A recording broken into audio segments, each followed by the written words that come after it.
I'm curious. So obviously, I mean, yeah, obviously you sold out arenas with Frank all the time, but I'm more curious.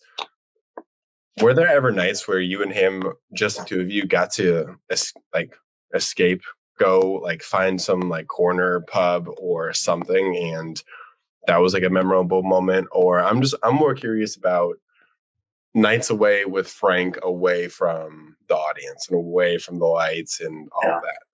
Absolutely. First of all, you said you and he sold out. No, he sold out arenas. I didn't sell them out. Hey, I mean, you brought something too. Yeah, well, people always say, and for 14 years he opened for Frank Sinatra. And I say, can I correct something? I like to think that Frank closed for me. but and I would tell that joke in front of him and he'd laugh. But yes, in answer to your question, after shows, when we were on the road, we'd always go somewhere, like if we were working the Desert Inn in Vegas or something, we'd stay in the coffee shop till 4 or 5 in the morning, but it was always with a group.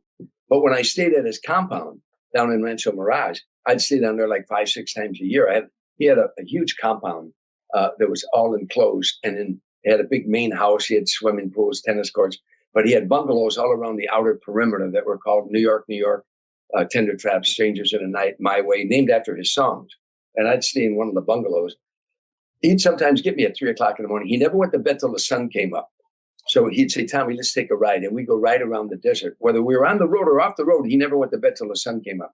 So at home, we'd ride around the desert, just him and I in a car, and we just open up.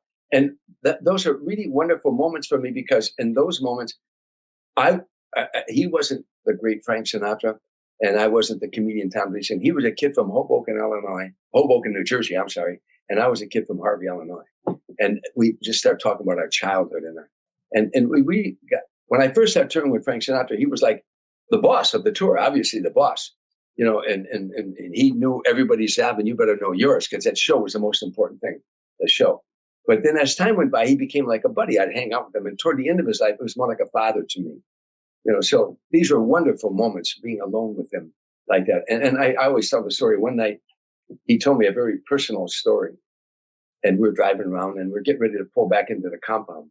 He said, I shouldn't have told you that. I said, well, it won't go any further than this car.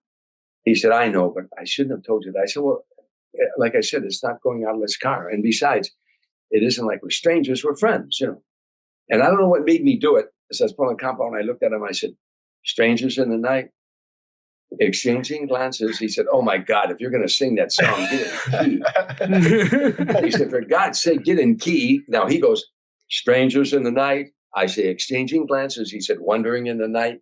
I said, what were the chances? And we start singing the song. Now we pull in the compound, and I park the car. Gets out, and he always hit me on the cheek. He'd sock me sometimes. Hey, Tommy, love you, pal. He'd say, good night, Tommy. I was going back to my bungalow, and I thought, if I went back to my old neighborhood right now in the bar with all the guys, and I said, I was just riding around with Frank Sinatra, and we were singing Strangers in the Night, they'd say, get the fuck out of here with that bullshit. But it's true. It happened, and it's a moment I'll never, ever forget. I miss him every day of my life. I swear I do. That sounds incredible. Is that what ignited the flame of you two casually singing songs together on stage? Oh, I never sang with Frank on stage. Oh, I swear I read that you did. No, only in the car. I wouldn't dare. By the way, in my dressing room tonight, our dressing rooms are always like wherever whatever hotel.